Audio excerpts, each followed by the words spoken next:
awal sahabat itu kan dibolehkan minum mabuk itu. Itu minuman memabukkan itu diharamkan sudah terlambat itu. Setelah hijrah, sudah Rasulullah di Madinah tahun kedua hijrah atau ketiga hijriah itu diharamkan kan.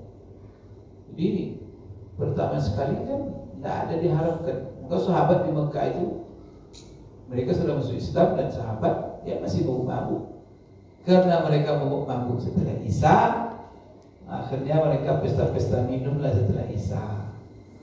Setelah Isya ada seorang sahabat namanya Sa'ad bin Abi Waqqas, Abdurrahman bin Auf, sahabat yang terkenal kaya itu. Menjamu sahabat minum-minum tua, makan onta, sambil makan daging onta sama-sama sambil minum setelah Isya. Setelah itu mabuk mereka. Setelah mabuk lagi berantem mereka. Berantem sampai apa? Sampai Sa'ad bin Abi Waqqas dipukul dengan tulang kepala onta berdarah. Pagi-pagi dilaporkan kepada Rasul, apa yang terjadi? Maka turunlah ayat, ya ayyuhalladzina amanu innamal khamru wal maisir wal ansabu wal azlamu rijsum min amali syaitan fajtanibuh. Maka Abdullah bin Umar menceritakan Rasulullah SAW pernah membuat sebuah cincin dari emas. Fakana yalbasuhu. Rasulullah SAW sempat memakainya. Kenapa itu Rasul pakai cincin emas? Sebelum ada larangan. Lalu para sahabat melihat Rasulullah memakai cincin emas, maka mereka juga pada pakai cincin emas. Maka pada satu hari Rasulullah cabut cincinnya itu, lalu dia lemparkan, dia buang. Dan dia berkata ketika membuang tadi, la albasuhu abadan. Aku tidak akan pernah memakainya lagi. Kata Rasulullah. Melihat Rasulullah membuang cincin tadi, maka sahabat juga ikut membuang cincin mereka dari jari mereka. Begitulah Bapak Ibu ya, patuhnya sahabat itu dengan Rasulullah. Bismillahirrahmanirrahim. Alhamdulillahirabbil alamin. Wassalatu wassalamu ala asyrafil anbiya'i wal mursalin wa ala alihi wa ashabihi wa man tabi'ahum wa iqtada bihadihim واستنى بسنتهم واقتفى أثرهم إلى يوم الدين. أما بعد. اللهم علمنا ما ينفعنا وانفعنا بما علمتنا إنك أنت العليم الحكيم. ربنا زدنا علما وارزقنا فهما. اللهم إنا نسألك علما نافعا ورزقا طيبا وعملا صالحا متقبلا. اللهم اجعلنا ممن يستمعون القول فيتبعون أحسنه. Allahumma ja'alna birahmatika fi ibadika shalihin. Bapak-bapak, ibu-ibu, kaum muslimin, kaum muslimat, jemaah salat maghrib, hafizakumullah wa ra'akum. Alhamdulillah, pada maghrib ini kita kembali Bapak Ibu sekalian melanjutkan kajian kita, majelis ilmu kita. Majelis ilmu kita ini majelis yang paling mulia, apalagi majelis kita ini temanya adalah tentang ataupun membahas kitab yang disusun oleh Imam At-Tirmidzi tentang kehidupan Rasulullah SAW dan akhlak beliau yang sangat agung. Maka majelis kita ini adalah majelis Rasulullah Sallallahu Alaihi Wasallam. Baik Bapak Ibu sekalian, terakhir yang terbahas adalah yaitu hadis yang menjelaskan dan asar yang menjelaskan bagaimana Rasulullah Sallallahu Alaihi Wasallam memakai cincin. Kemarin sampai setelah kita baca riwayat-riwayat tentang itu, maka kesimpulannya bahwa boleh kita memakai cincin baik di tangan kanan, boleh di tangan kiri, kemudian posisinya adalah di kelingking. Cuman sebagian ulama ada mengatakan afdalnya di tangan kiri, sebagian lagi mengatakan afdalnya di tangan kanan, dan banyak mereka juga yang mengatakan semuanya sama. Nah, inilah terakhir yang kemarin kita bahas. Kemudian Bapak Ibu sekalian, di mana posisi cincin itu dipakai?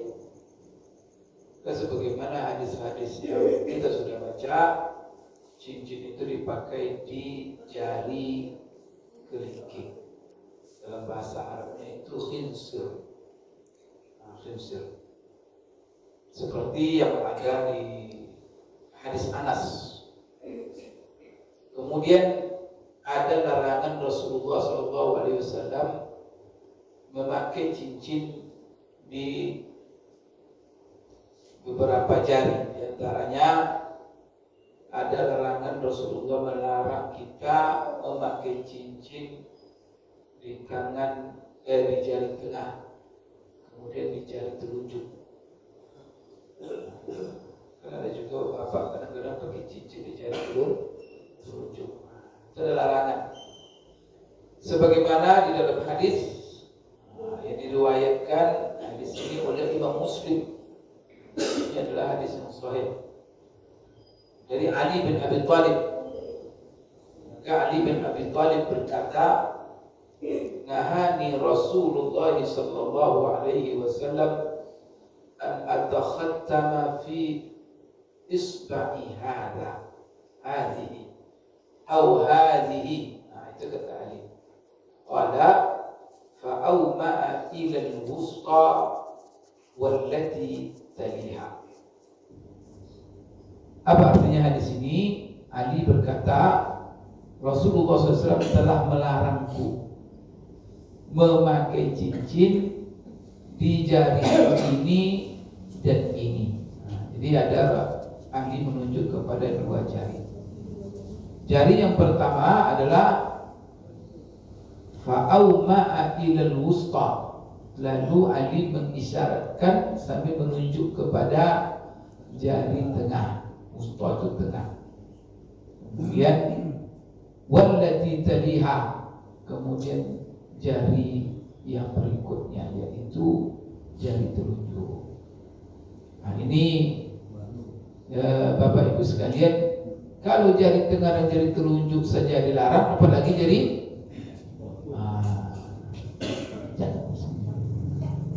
barangkali ini ada hikmahnya kenapa dilarang. Karena jari ini paling banyak fungsinya. Ini berapa fungsi ini? Ini 70%. 70%. Kalau ini kena susah ya berarti.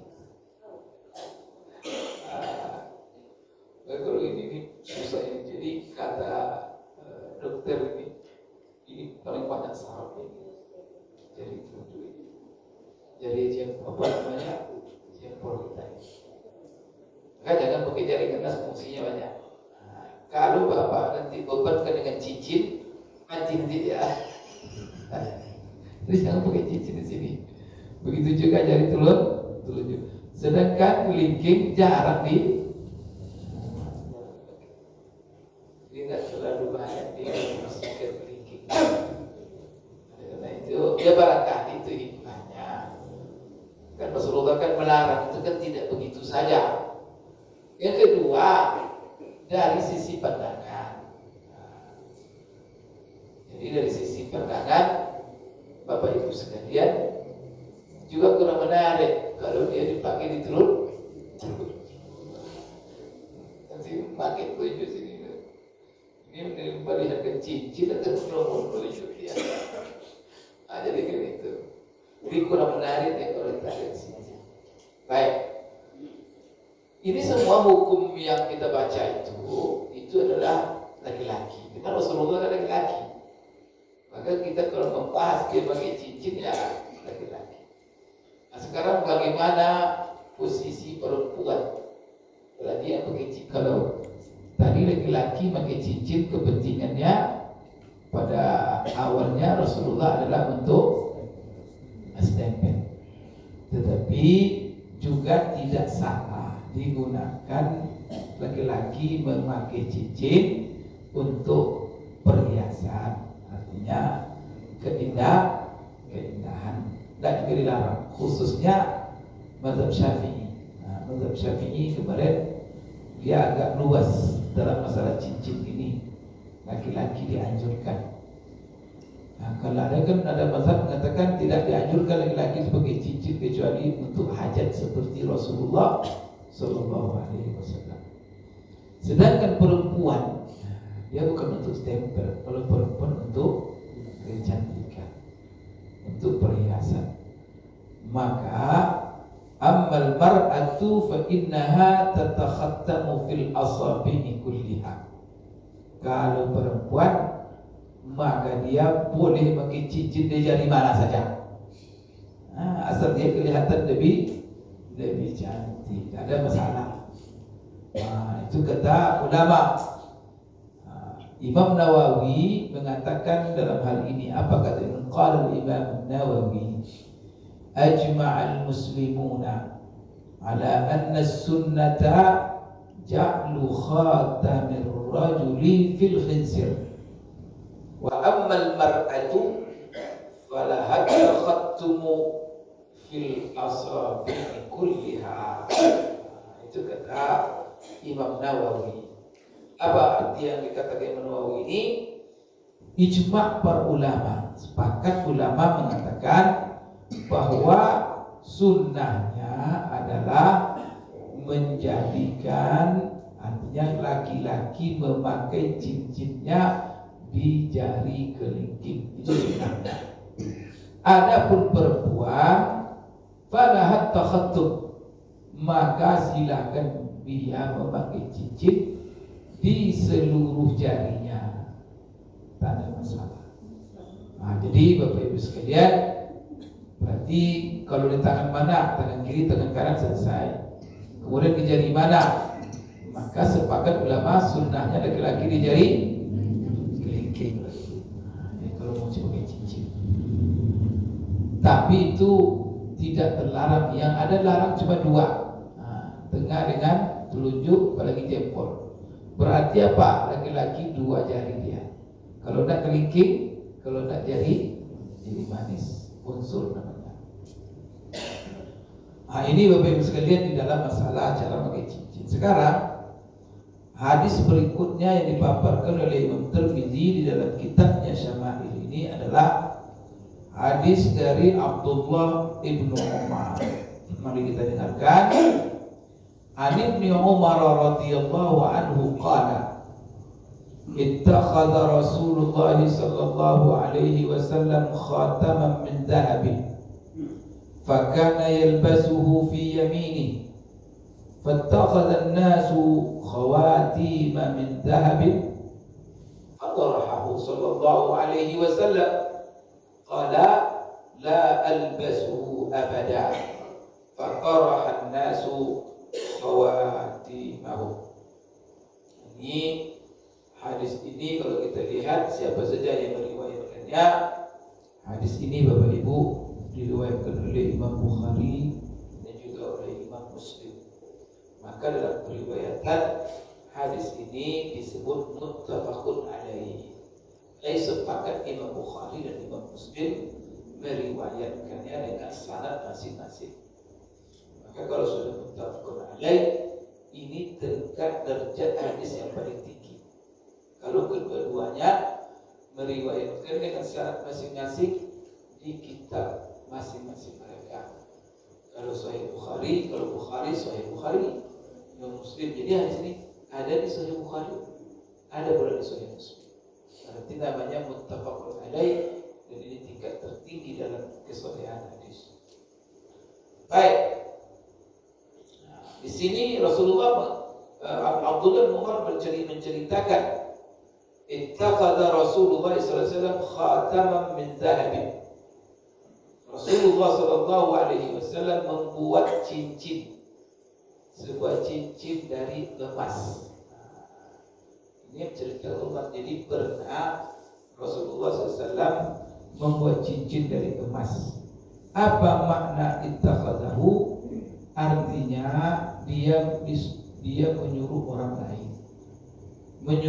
lain untuk membuat cincin untuknya, tapi cincin itu dari emas. Lalu yang disuruh tadi itu membuatnya. Kemudian Rasulullah sempat memakainya. Kemudian di sini Bapak Ibu sekalian, Rasulullah memakai cincin emas tadi min zahab. Jadi pernah ya Rasulullah memakai cincin emas, pernah.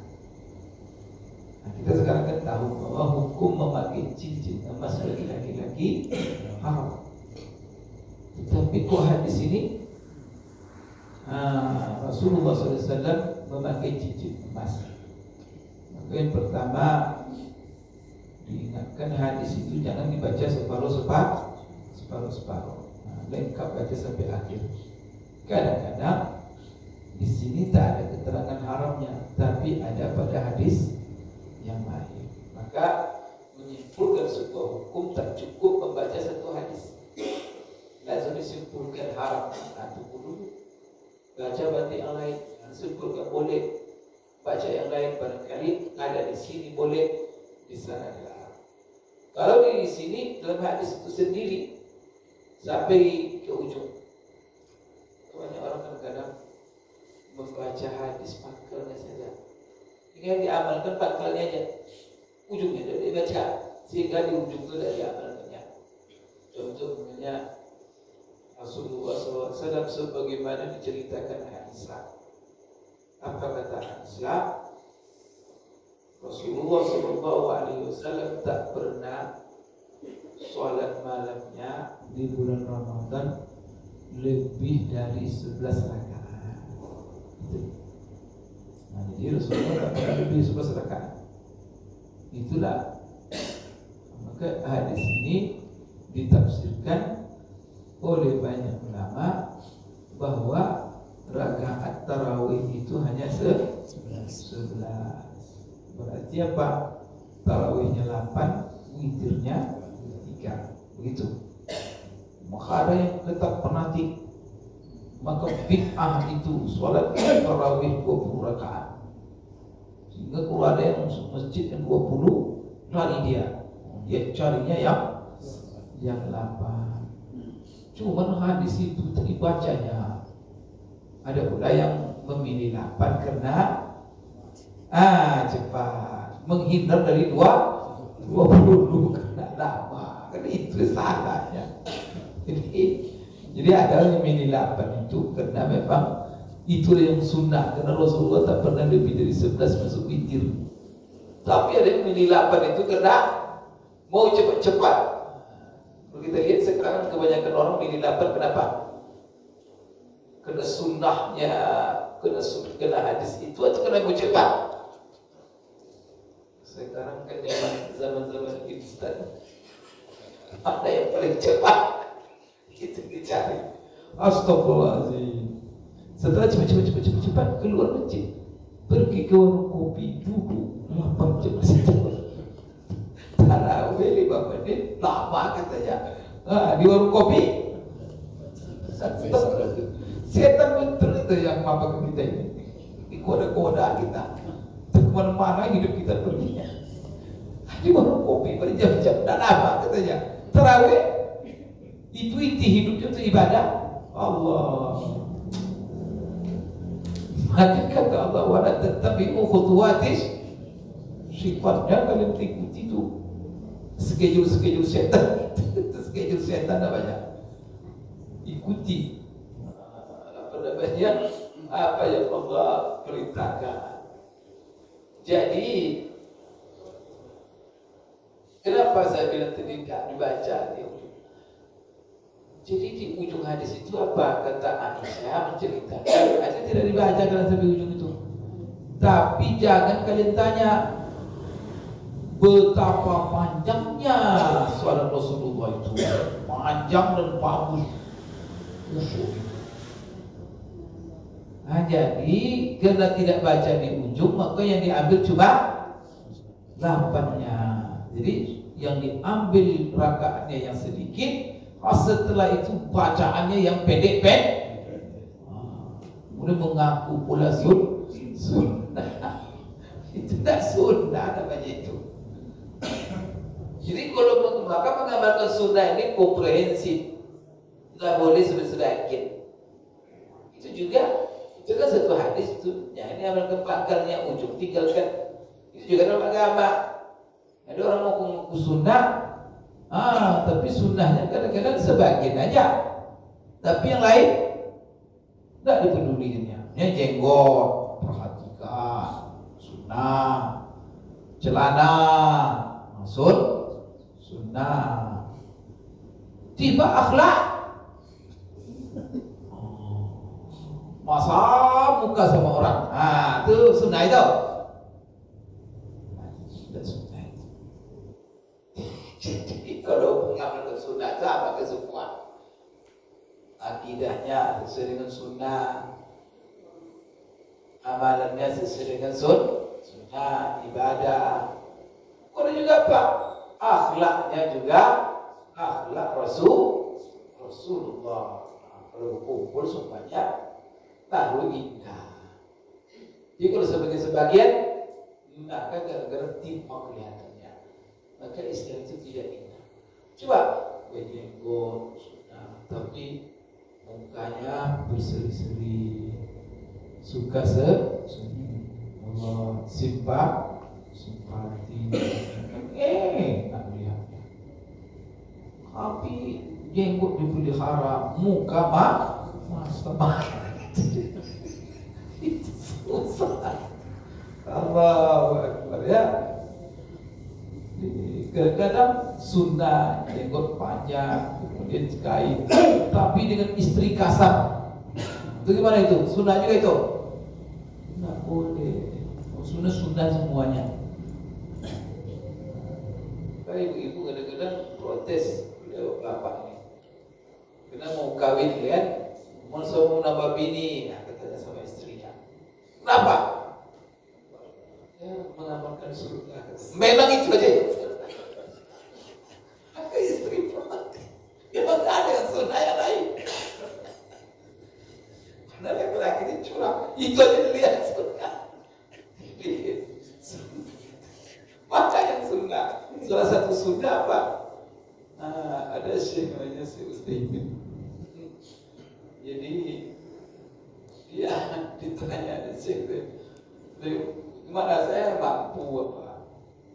Mampu saya beristri 2, istri 3, duit saya banyak, ini kan rezeki. Bagaimana Syekh? Nasihat saya kawin 2 itu gimana? Untuk mengamalkan sunnah. Sunnahnya ini kata Syekh itu, kamu bantu yang bujang-bujang belum nikah itu kamu kasih duit.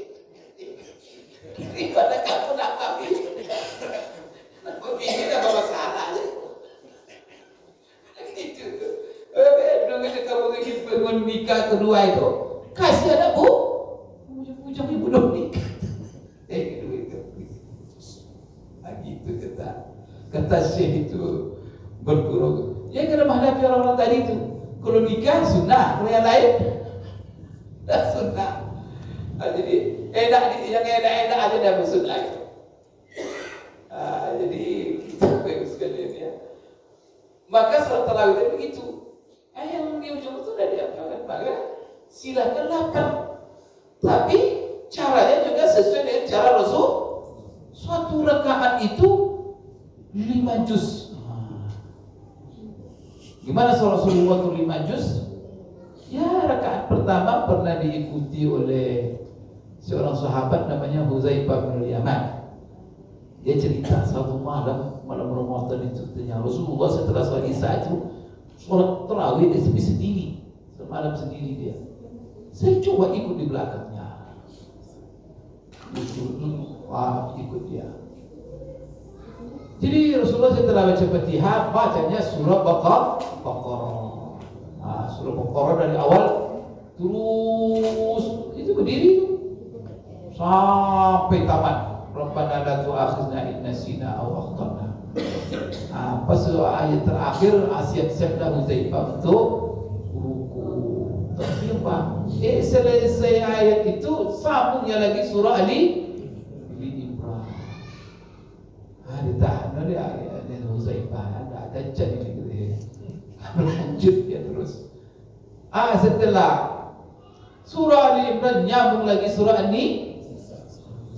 5 juz. Coba baru Rasulullah kalau mau pilih 8, begitulah. Baca 5 juz rakaat. Baru tapi dia ambil rakaatnya 8. Ayatnya antara inna a'tayna qul huwa. Paling-paling tambahnya iza itu wal asri. Itu sunnah. Sehingga apa? 3 menit selesai tarawih. Bingung juga orang Indonesia. Kalau 5 menit selesai tarawih. Saya awal-awal saya ke Indonesia, Ramadan pertama, ada 8 rakaat kan? 8 rakaat.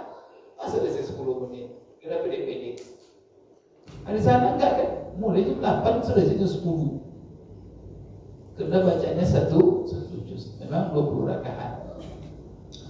Jadi jangan dibaca hadis itu separuh-separuh. Sekarang coba kita baca hadis itu sampai tamat.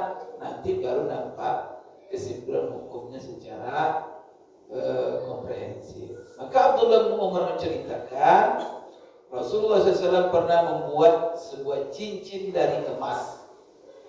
Fakana yalbasuhu. Rasulullah SAW sempat memakainya. Tapi di mana Rasulullah pakai cincin emas tadi? Di tangan kanannya. Ini juga.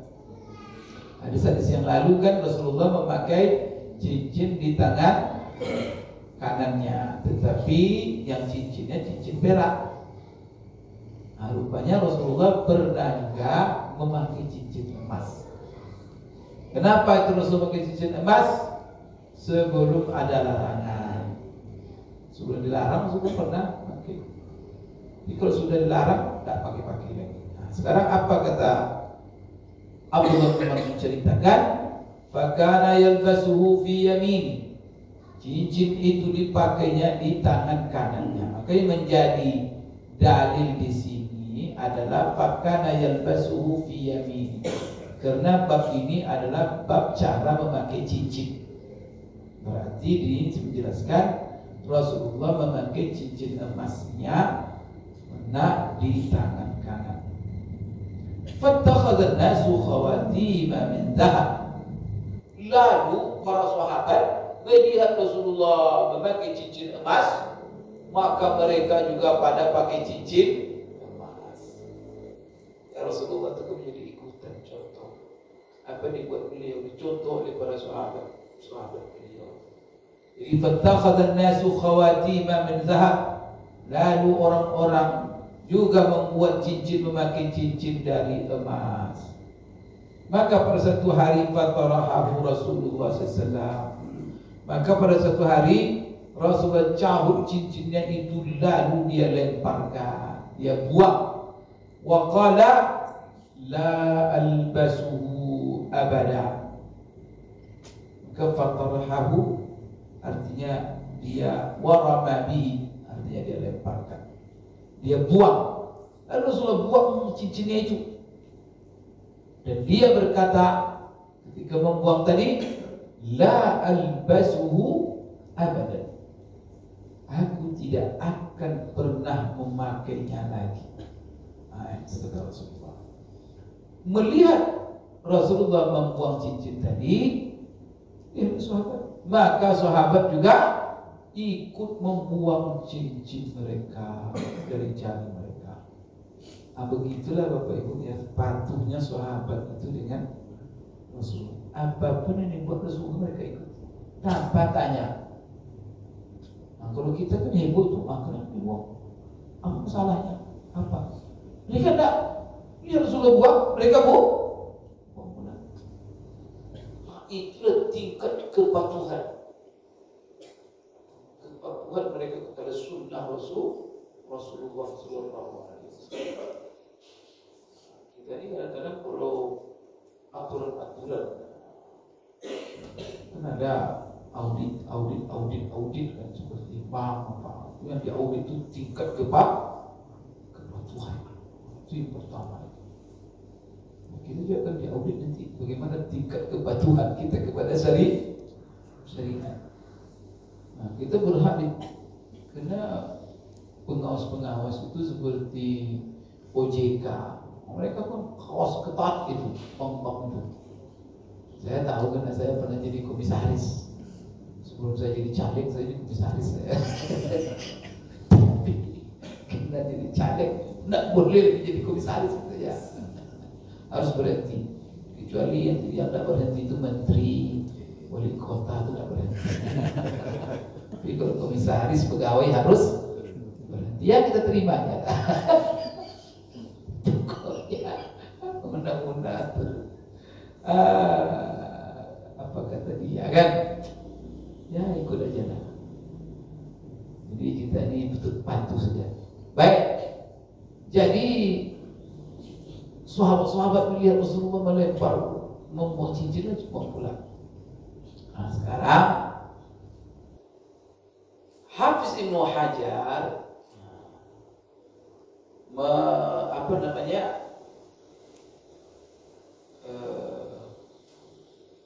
memberikan komentar terhadap hadis ini.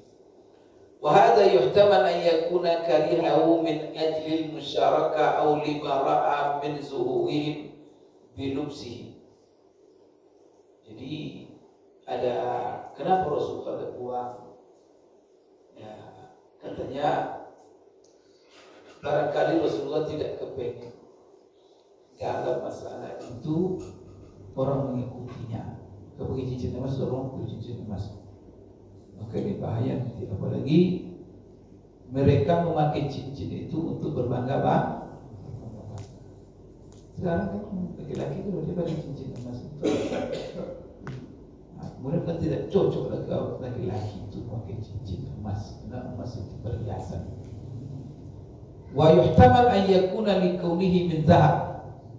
Kenapa Rasulullah buang? Ya karena memang karena dia itu adalah dari emas. Jadi kan pertanyaannya gini, kan belum ada larangan memakai cincin emas, tetapi kenapa Rasulullah buang? Larangan itu belum ada. Maka ada kemungkinan kata Hafiz Ibnu Hajar, kenapa dibuang Rasulullah? Karena melihat sahabat-sahabat ketika itu mengikuti beliau memakai cincin emas.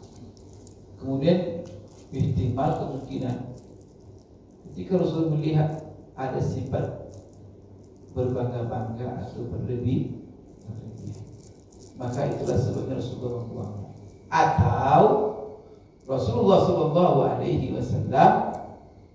membuangnya karena cincin itu dari emas. Kemudian pas dia memakai cincin itu datang larangan. Pas waktu itu juga dia dilarang.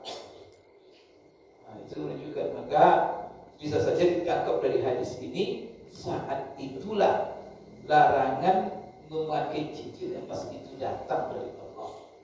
Nah, sehingga Rasulullah langsung cabut cincinnya itu dan buang. Dan ini Rasulullah berarti mengajarkan kepada sahabat bagaimana cara kita menyikapi larangan-larangan Allah. Mempraktikkan apa yang dikatakan Allah dalam ayat, orang beriman kalau mereka sudah mendengar perintah dan larangan, sami'na wa ata'na. Jadi begitu. Jadi wasadafa waqta tahrimi lubsi zahab 'ala rijal. Jadi katanya, ya barangkali Rasulullah buang. Kenapa? Karena pas saat itu turun hukum pengharaman emas terhadap laki-laki.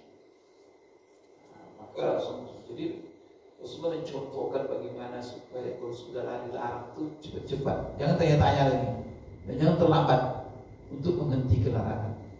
Sama dengan sahabat ya, awal-awal sahabat itu kan dibolehkan minum mabuk-mabuk itu. Juga minuman memabukkan itu diharamkan sudah terlambat itu. Setelah hijrah, sudah Rasulullah di Madinah, tahun kedua hijrah atau ketiga hijriah itu diharamkan kan. Jadi pertama sekali kan tidak ada diharamkan. Maka sahabat di Mekah itu mereka sudah masuk Islam dan sahabat ya masih mabuk-mabuk. Nah, pertama datang turun ayat menjelaskan bahwa anggur, perasan anggur itu ada orang yang meminumnya dengan dalam bentuk minuman segar, dia langsung di jus, langsung diminum, dan itu minuman segar. Tapi ada pula yang meminumnya setelah dia memabukkan. Tapi di situ belum ada larangan, baru isyarat saja. Tapi di situ sudah ada isyarat bahwa yang meminum dalam bentuk memabukkan itu tidak baik. Setelah itu turun pula ayat yang menjelaskan bahwa minuman yang memabukkan itu ada manfaatnya, ada mudaratnya, tapi mudaratnya lebih besar. Itu tahapan kedua. Tahapan ketiga, dilarang umat Islam minum memabukkan sedang sholat. Jadi kalau mabuk, maka dalam Al-Quran, ya ayyuhalladzina amanu la taqrabus salata wa antum sukara. Hai orang-orang yang beriman, jangan kalian sholat dan kalian dalam kondisi mabuk. Ayat itu turun karena ada sahabat yang membaca ayat dia sedang mabuk, ayat itu kacau dibacanya. Yang dibacanya ketika itu qul ya ayyuhal kafirun la a'budu ma ta'budun. Hilanglah itu wa a'budu ma. Kira-kira gimana maknanya? Langsung tuh balik maknanya itu, saya tidak akan menyembah apa yang kamu sembah. Hilanglah ya, aku menyembah apa yang kamu sembah. Dari kalimat negatif menjadi positif karena lahnya hilang. Ya maklum dia dalam kondisi mabuk. Maka semenjak itu turun ayat melarang. Ya ayyuhalladzina amanu la taqrabus salata wa antum sukara hatta ta'lamu ma taqulun. Hai orang-orang yang beriman, jangan kalian salat dalam kondisi mabuk sampai kalian sadar apa yang telah kalian katakan. Akhirnya dihindarilah oleh sahabat mabuk-mabuk di waktu sholat. Maka kalau sholat antara sholat zuhur dan asar mereka nak mabuk, antara asar dan maghrib mereka nak mabuk, antara maghrib dan isya nak mabuk. Kapan dipilih mabuk? Dipilih mabuk ketika setelah isya. Maka kalau setelah isya mabuk diperkirakan menjelang subuh. Ya kalau minumnya 2 botol, kalau 3 botol atau 5 botol berbahaya itu. Tapi setelah itu ada pula peristiwa. Jadi ayat Quran itu selalu turun, dia pada surah Asr turunnya. Tapi mencari momen. Jadi ada momennya langsung turunkan ayat itu untuk mengajarkan kepada kita bahwa ayat Quran itu adalah solusi masalah, menjawab masalah. Ini ayat Quran itu tidak turun sekaligus kepada Rasulullah. Satu-satu ayat sesuai dengan peristiwa. Ini peristiwa, ini keterangannya. Ini kejadian, ini pertanyaan, ini jawabannya. Begitu ayat itu, sehingga ayat itu turun dan diterima Rasulullah penuh kesan. sehingga itu lebih mantap diterima. Jadi Bapak Ibu sekalian, akhirnya terjadi pula setelah itu peristiwa, karena mereka mabuk setelah Isya, akhirnya mereka pesta-pesta minumlah setelah Isya. Setelah Isya ada seorang sahabat namanya Sa'ad bin Abi Waqqas, Abdurrahman bin Auf, sahabat yang terkenal kaya itu.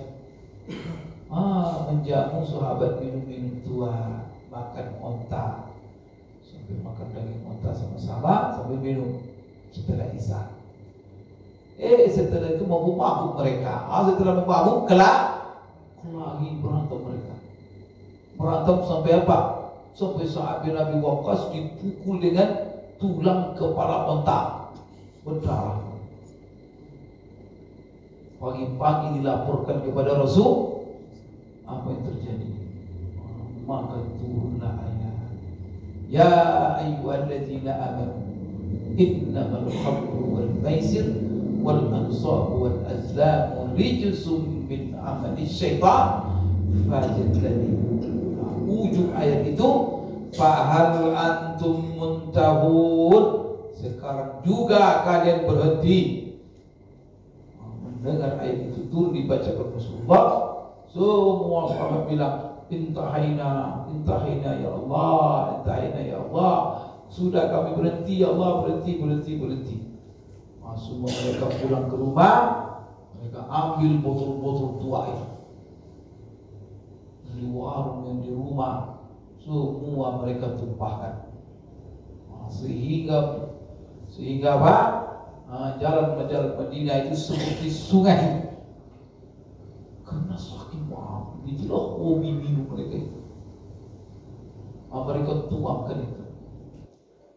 Jadi ya kadang di Indonesia juga saya lihat ditangkap juga minuman itu disita namanya itu. Tapi setelah disita dimusnahkan, ya kan? Dan itu dia apa namanya, diekspor. Cuma ada kadang-kadang yang disisa. Itulah katanya narkoba itu ditangkap. Setelah itu ada yang nangkap narkoba itu sendiri, rupanya bisnis narkoba. Inilah yang aneh. Ini namanya negara antar polisi pun aja jual. Itulah musibahnya. Ya. Tapi semua kejahatan itu Allah ungkap. Itu Allah SWT. Kalau sampai Allah terungkap itu, kacau kita. Sehingga menjadi berpikir ya.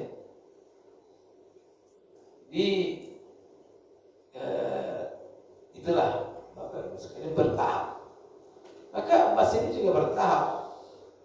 Maka sebelum diharamkan, Rasulullah pakai, sahabat-sahabat Rasulullah juga pakai. Jadi Hafiz Ibnu Hajar mengomentari tadi, kenapa kok Rasulullah buang? Barangkali dia tak kepengen sahabat semuanya ikut-ikutan dalam masalah itu. Kedua, dia lihat sudah barang ini sudah gayanya bermegah-megahan, maka Rasulullah buang supaya pemandangan seperti itu sahabat terbuat. Dan dia juga kemudian, karena dia itu adalah emas, atau kata Hafiz Ibnu Hajar, pas waktu itu adalah turun pengharaman memakai emas bagi laki-laki.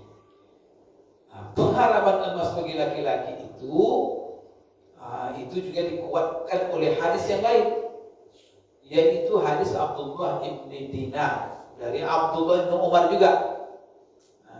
Kali selasi dengan hadis itu, dan itu ada di dalam Sahih Bukhari dengan redaksi, kana Rasulullah sallallahu alaihi wasallam yalbasu khataman min dhahabin fanabadahu faqala la albasuhu abada. Jadi hadis ini menguatkan bahwa berarti hadis itu di dalam Sahih Bukhari, Sahih Muslim juga Tapi ada lagi riwayat yang menguatkan yang maknanya juga sama. Berarti memang ketika itu saat itu sudah turun pengharaman memakai emas. Jadi hadis ini Rasulullah pernah memakai emas, cincin emas, lalu dia buang, dia lemparkan, kemudian Rasulullah mengatakan la albasuhu abadan. Baik, Bapak Ibu sekalian, di dalam hadis ini ada beberapa pelajaran yang bisa diambil, bahwa dari hadis Abdullah bin Umar bahwa Rasulullah SAW pernah memakai cincin emas, kemudian sahabat juga memakai, lalu dia buang, kemudian sahabat ikut membuang, dan Rasulullah mengatakan tak akan memakai selama-lamanya. Dari hadis ini bisa kita ambil pelajaran bahwa memakai cincin emas itu berarti di awal-awal hukumnya boleh. Kemudian setelah itu diharamkan memakainya. Berarti ada hukum-hukum Islam itu begitu. Nah, di antaranya itu bertahap, berangsur-angsur. Maka tidak semua serta-merta langsung haram satu kali banyak. Pelan-pelan. Supaya gampang diterima. Apalagi kalau sesuatu itu sesuatu yang menjadi tradisi. Seperti minum khamar tadi sampai 4 tahap. Karena memang khamar itu sudah menjadi budaya untuk menghilangkan satu waktu itu sangat berat sekali. Maka kita juga menghilangkan segala sesuatu tak bisa langsung. Umpamanya saya jadi caleg, jadi saya bilang pilih saya. Ini bukan kampanye ini. Ini contoh saja. Nanti Bapak Ibu bilang kepada saya, Ustaz kami mau pilih Ustaz, tapi dengan catatan kalau Ustaz duduk semua maksiat harus tak boleh ada. Itu dah kuat saya. Disuruh menghapus semuanya, harus hilang semuanya. Harus Ustaz berantas korupsi semuanya. Mana bisa segala hal itu. Apalagi barang ini sudah barang yang membudak, menjadi budaya. Ya Allah. Karena masalahnya Bapak Ibu, membangun sesuatu itu berat, menghancurkannya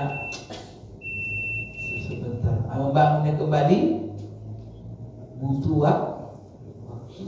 Membangun pondasi dulu, dikuatkan yang lemah-lemah dulu, apa-apa itu membangun. Silakan mulazam dulu. Sekalian kita sambung sedikit tentang apa daripada yang kita ambil dari hadis Rasulullah pernah memakai cincin emas lalu dibuang. Pertama, ini menunjukkan bahwa emas itu pernah dibolehkan memakai cincin emas itu bagi laki-laki. Tapi setelah itu diharamkan. Kemudian ini penting nih Bapak Ibu, sepakat ulama mengatakan haram bagi laki-laki cincin emas. Jangan lagi ada mengatakan ulama berbeda pendapat. Ada yang nafsu yang tadi. Saya jelas Sahih Bukhari, Sahih Muslim tegas. Maka memakai emas bagi laki-laki itu haram. Dalam bentuk apapun. Cincin, apalagi sholat. Ada kali dosa itu.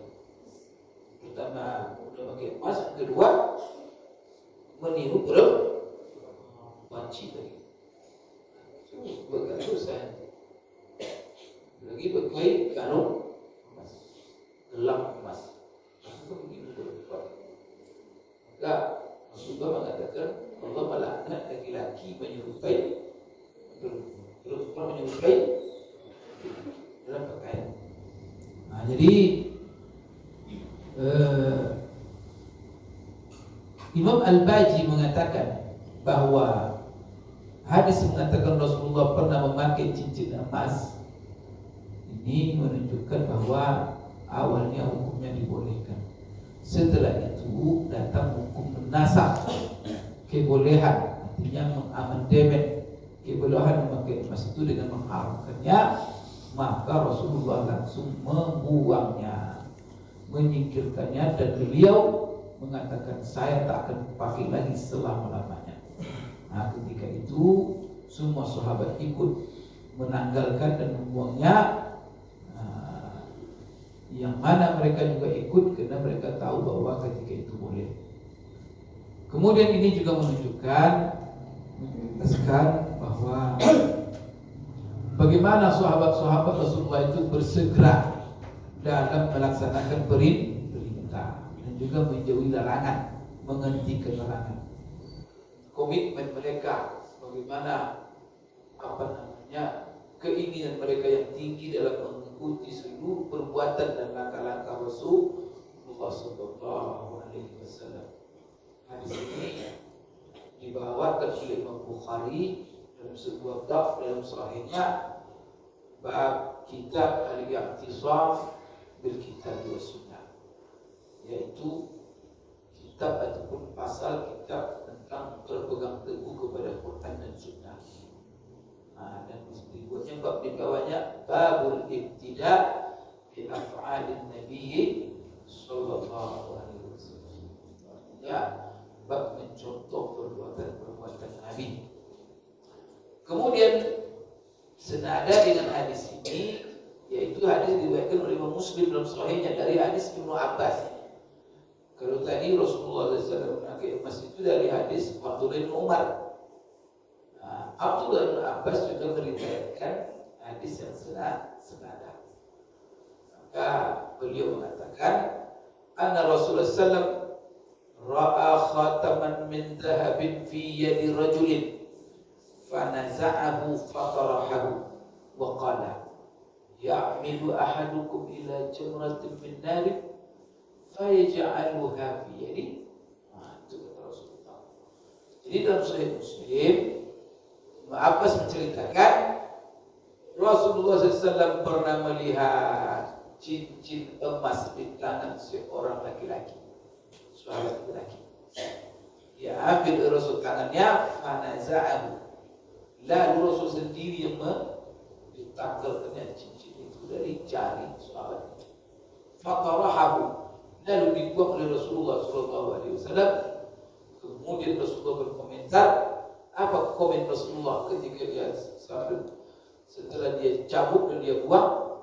Ya'midu ahadukum ila jamratin min nar fa yaj'aluha fi yadi. Jika seorang kalian sengaja menaruh bara api neraka, mengambil bara api neraka, lalu dia taruh di tangannya, kata Rasulullah, perbuatan yang tak masuk akal. Artinya apa? Memakai cincin emas itu sama dengan mengambil bara api neraka lalu ditaruh di jari kita. Artinya apa? Jadi Bapak Ibu, hadis-hadis seperti ini berarti diambil kalau Rasulullah mengancam, berarti hukum memakai cincin emas itu berdosa dan haram. Karena ada menyebar, ada ustaz saya lihat di YouTube menyebar itu YouTube-nya. Dia berbicara tentang sogok menyogok pemilu ini. Dia bilang tak ada dalam hadis itu berdosa menyogok itu. Tak ada dalam hadis-hadis Rasulullah menerima sogok itu berdosa. Tak ada hadis haram itu menerima sogok. Yang ada katanya, yang ada dalam hadis itu, yang menyogok dan yang nerima sogok di dalam neraka berdosa enggak katanya. Kata ustaz itu, Sulawesi ustaz itu, tak ada dalam dosa kok katanya menyogok itu. Nerima sogok, menyogok itu tidak berdosa katanya. Cuma Rasulullah bilang yang menyogok dan nerima sogok di dalam neraka. Sebenarnya gurau dia itu. Sebenarnya kalau dalam hadis itu, tapi ada juga menanggapi serius, oh ya juga ya katanya, nggak ada hadis menunjukkan dosa. Nah, sebenarnya kaedahnya begini, dalam kaedah usul fikih itu, apabila suatu perbuatan dilakukan lalu diancam dengan neraka, berarti hukumnya haram dan berdosa. Maka dengan Rasulullah menyebut bahwa yang menyogok dan yang menerima sogok masuk neraka, berarti apa? Menyogok itu hukumnya haram dan kalau hukumnya haram, yang dikatakan haram apa? Berdosa kalau dilakukan, berpahala kalau ditinggalkan. Kan itu kan haram dengan dosa itu, ya arti haram itu sendiri dosa. Gitu. Jadi di sini begitu tuh, tidak ada cincin itu kok, tidak ada yang menyatakan hadis menyatakan haram, cuman saja dia menaruh bara api neraka. Kan begitu. Aduh, sekalian. Jadi ketika laki-laki tadi diambil Rasulullah, dicabut itu cincinnya oleh Rasulullah, cincin emas tadi diambil Rasulullah di tangannya, Rasulullah buang. Lalu ketika Rasulullah buang ke tanah, kira-kira kalau bapak itu Rasulullah dibuang cincin bapak oleh Rasulullah, kira-kira bapak ambil lagi tak? Pak Imam lagi, Pak Imam saya tanya, Pak Imam ambil lagi tak? Rasulullah yang telah buang itu diambil. Jualan boleh, jual simpan boleh. Ada simpan saku kan? Coba bagaimana sahabat itu. Jadi setelah dibuang Rasulullah, dilempar ke tanah, laki-laki tadi pergi, dia tidak diambil. Nggak ada orang mau dia. Sini. Akan fakir ada rajul. Ba'da ma dhahaba Rasulullah sallallahu alaihi wasallam, khudh khatamak intafi bihi. Qala la wallahi la akhudhuhu abadan wa qad tarahahu Rasulullah sallallahu alaihi wasallam. Masya Allah. Beda dengan sahabat. Jadi sahabat itu ketika apa kata orang, hei ambil tu cincin kamu. Ya kamu bawa lah, jangan pakai kan, simpan dalam saku, bisa dijual jadi duit nanti. Ambil tu katanya. Dah, saya tak akan ambil. Wallahi demi Allah, saya tak akan ambil. Saya tak akan ambil sesuatu yang telah dibuang oleh. Tidak enak tu dijual tu, dia gajikan duit itu makan nasi bungkus kan, dibuang Rasulullah. Terbaik oleh sahabat itu. Sesuatu yang Rasulullah buangnya.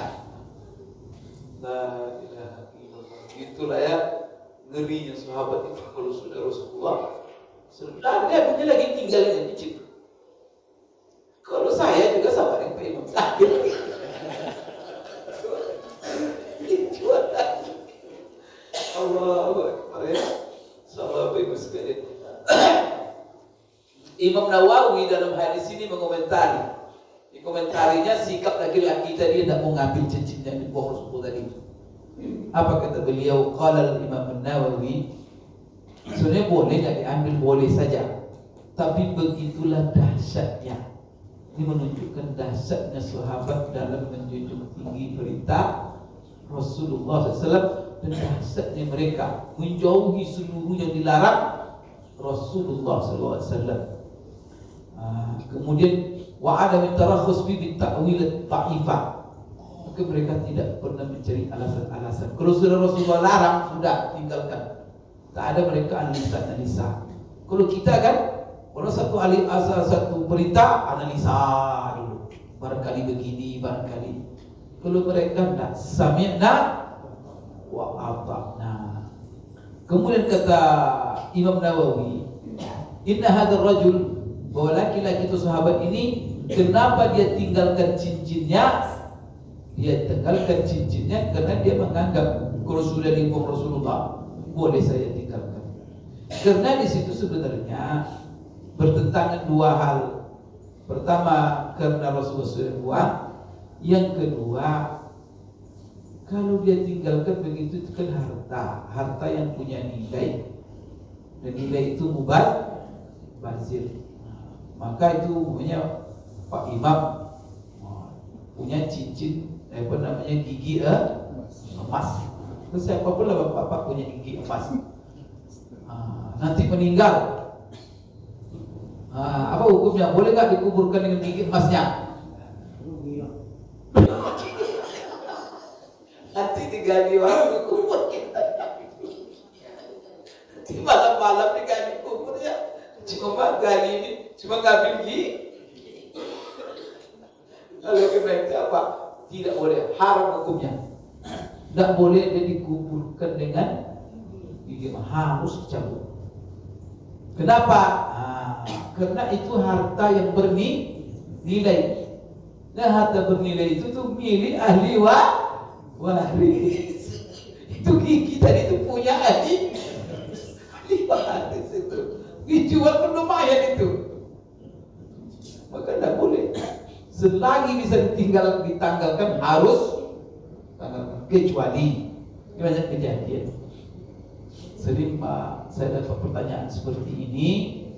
Tapi kalau ring dalam pasang ring dalam badan itu sering tanya itu. Tapi ada lagi masalah ini, orang punya ada pakai cincin emas, sudah mati cincin di sini, ini tak bisa dibuka lagi. Pas dia mati, tidak bisa dibuka. Macam-macam caranya. Satu aja caranya operasi, potong kakinya baru buat cincin dan emas. Nah, sekarang berhadapanlah kita dengan dua larangan. Pertama sekali larangan menguburkan emas itu karena itu adalah harta yang berharga, milik ahli waris. Yang kedua larangan merobek-robek jasad mayat. Karena manusia dalam Islam terhormat hidupnya, begitu juga mati. Maka tidak boleh mengobrak-abrik mayat, tidak boleh, haram hukumnya. Karena mereka juga manusia mulia. Maka kita ini dalam Islam ini beruntung, mati hidup tetap mulia. Maka tidak boleh itu. Maka apa? Dibiarkan. Kenapa? Karena didahulukan larangan, didahulukan daripada mengambil emas, larangan mengobrak-abrik jasad tak boleh dilakukan.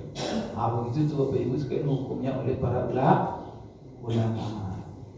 Jadi dia membolehkan, dia membiarkan apa itu, tapi mungkin barangkali kita Nawawi tidak dia ambil, barangkali dia persilakan siapa saja mengambilnya, tapi dia tak akan ambil. Karena itu sudah dibuang oleh Rasul. Tapi dia sebenarnya tidak umum begitu saja. Sebenarnya mempersilahkan. Kalau setelah dia tinggalkan berarti dia mempersilahkan kepada orang siapa saja untuk mengambilnya. Oleh karena itu, ketika dia tinggalkan, maka boleh diambil oleh siapa saja yang mau. Maka apabila diambil oleh orang lain, maka bolehlah dia untuk melakukan tindakan, mau dia jual, mau dia manfaatkan, tapi jangan dipakai.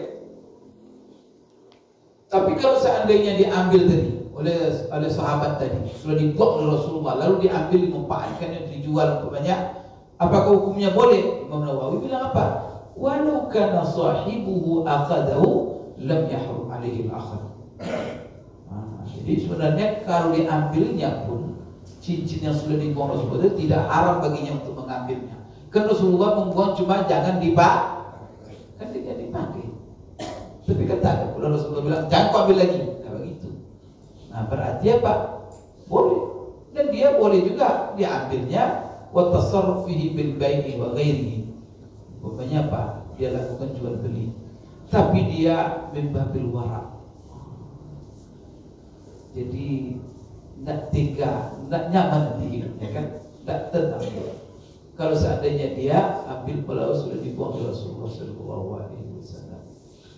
Nah, kemudian kalau dia juga ingin mensedekahkan juga tidak ada masalah.